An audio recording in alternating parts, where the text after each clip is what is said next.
السلام عليكم ورحمة الله وبركاته. الحمد لله والصلاة والسلام على رسول الله وعلى آله وأصحابه أجمعين. اتقوا الله معي. عبد الله بن عباس رضي الله تعالى عنه من حديثه نقول تعالى صلى على رسول الله صلى الله عليه وسلم المتشبهين من الرجال بالنساء والمتشبهات من النساء بالرجال. നമുക്ക് കാണാം റസൂലുള്ളാഹി സ്വല്ലല്ലാഹു അലൈഹി വസല്ലം ശപിച്ചിരിക്കുന്നു ആരെ? അൽ മുതശബ്ബിഹീന മിനൽ റിജാലി ബിൻ നിസാ, ആണുങ്ങളിൽ നിന്നും പെണ്ണുങ്ങളോട് സാദൃശ്യരാകുന്ന ആളുകളെ അല്ലാഹുവിന്റെ റസൂൽ സ്വല്ലല്ലാഹു അലൈഹി വസല്ലം ശപിച്ചിരിക്കുന്നു. അതുപോലെ തന്നെ ഒരു മുതശബ്ബിഹാത്ത് മിനൽ നിസാഇ ബിൻ റിജാൽ, പെണ്ണുങ്ങളിൽ നിന്നും ആണുങ്ങളോട് സാദൃശ്യമാകുന്നവരെയും അല്ലാഹുവിന്റെ റസൂൽ സ്വല്ലല്ലാഹു അലൈഹി വസല്ലം ശപിച്ചിട്ടുണ്ട്.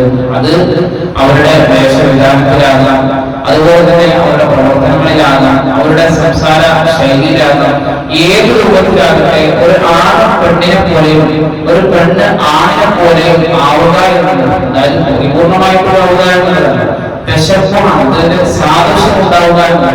ആ സാദൃശ്യപ്പെടൽ പോലും ഇതിന്റെ റസൂൽ സല്ലല്ലാഹു അലൈഹി വസല്ലം ശപിച്ചത് നമുക്കറിയാം.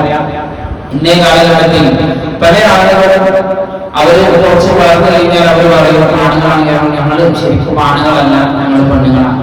ചില പെണ്ണുങ്ങള് വളർന്നു കഴിഞ്ഞാൽ ശരിക്കും പെണ്ണുങ്ങളല്ല, ഞങ്ങൾ ആണുങ്ങളാണ്, ഞങ്ങൾക്ക് ആണുങ്ങളെ പോലെ ജീവിക്കണം, അത് ഞങ്ങൾക്ക് അനുവദിച്ചു തരണം എന്നൊക്കെ പറഞ്ഞ് ആ രൂപത്തിൽ പരിപൂർണമായും ഒരു സ്ത്രീയായിട്ടുള്ള ആള് അവിടെ പുരുഷനായിട്ടും, അതുപോലെ തന്നെ പരിപൂർണമായ പുരുഷനായി അല്ലാഹു സൃഷ്ടിച്ച പുരുഷന്മാർ അവർ സ്ത്രീകളായിട്ട് മാറുന്നതൊക്കെ നമുക്ക് കാണാൻ സാധിക്കും. പക്ഷെ ഇവിടെ അതുമല്ല പറഞ്ഞത്, അത് വളരെ കഠിനമായ തിന്മയാണ്. പക്ഷെ അവരോട് സാദൃശ്യപ്പെടുന്ന ഒരു പുരുഷൻ ഒരു സ്ത്രീയോട്, അല്ലെങ്കിൽ ഒരു സ്ത്രീ ഒരു പുരുഷനോട് സാദൃശ്യപ്പെടുക, സംസാരത്തിനും വേഷവിധാനത്തിനും ഒക്കെ സാദൃശ്യപ്പെടുക എന്നത് റസൂൽ സല്ലല്ലാഹു അലൈഹി വസല്ലം തങ്ങളുടെ ശാപം പങ്കുവെക്കുന്നതാണ്. എപ്പോഴതൊക്കെ പറയുന്നത് വിചാരിക്കും നമ്മുടെ ജീവിതത്തിലൊന്നും ഇല്ലല്ലോ, മറിച്ച് നമ്മുടെ ജീവിതത്തിൽ ശരിയായിട്ട് പരിശോധിച്ച് നോക്കി കഴിഞ്ഞാൽ നമ്മുടെയൊക്കെ ചെറിയ പെൺമക്കള്, ചെറിയ ആൺമക്കളൊക്കെ ഉണ്ടാവും. നമുക്ക് പല കുട്ടികളുണ്ടാവും.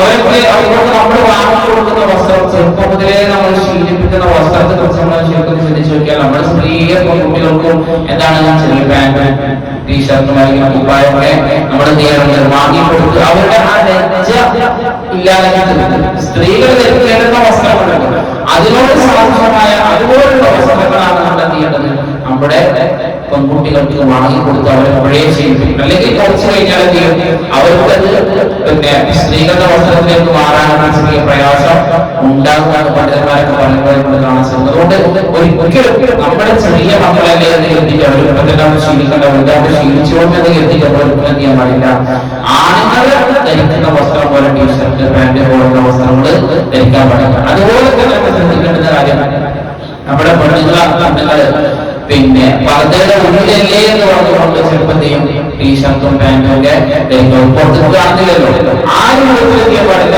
നമ്മൾ ചെയ്യാൻ പാടില്ല. നമ്മുടെ ഉള്ളിൽ ധരിക്കുന്ന വസ്ത്രങ്ങളാണെങ്കിൽ പോലും അത് സ്ത്രീകൾ ധരിക്കുന്ന വസ്ത്രങ്ങളായിരിക്കും. ഒരിക്കലും പുരുഷൻ ധരിക്കുന്ന ടീഷർട്ടുകളാവട്ടെ അല്ലെങ്കിൽ ഷർട്ടുകളാവട്ടെ ഒന്നും ചെയ്യാൻ പാടില്ല, നമ്മുടെ സ്ത്രീകളെ ധരിപ്പിക്കാൻ പാടില്ല. സല്ലല്ലാഹു അലൈഹി വസല്ലം ശപിച്ചിരിക്കുന്നു എന്നാണ് ഹദീസിൽ നമുക്ക് കാണാൻ സാധിക്കുന്നത്. അല്ലാഹു സുബ്ഹാനഹു വ തആല കാര്യങ്ങളെ കൃത്യമായി മനസ്സിലാക്കാൻ, അതനുസരിച്ച് ജീവിതത്തിൽ പ്രാവർത്തികമാക്കാൻ എല്ലാവരും നൽകി അനുഗ്രഹിക്കുമാറാകട്ടെ. സുബ്ഹാനല്ലാഹി വബിഹംദിക അഷ്ഹദു അൻ ലാ ഇലാഹ ഇല്ല അൻത അസ്തഗ്ഫിറുക വ അത്തൂബു ഇലൈക്. അസ്സലാമു അലൈക്കും വറഹ്മത്തുള്ളാഹി വബറകാതുഹു.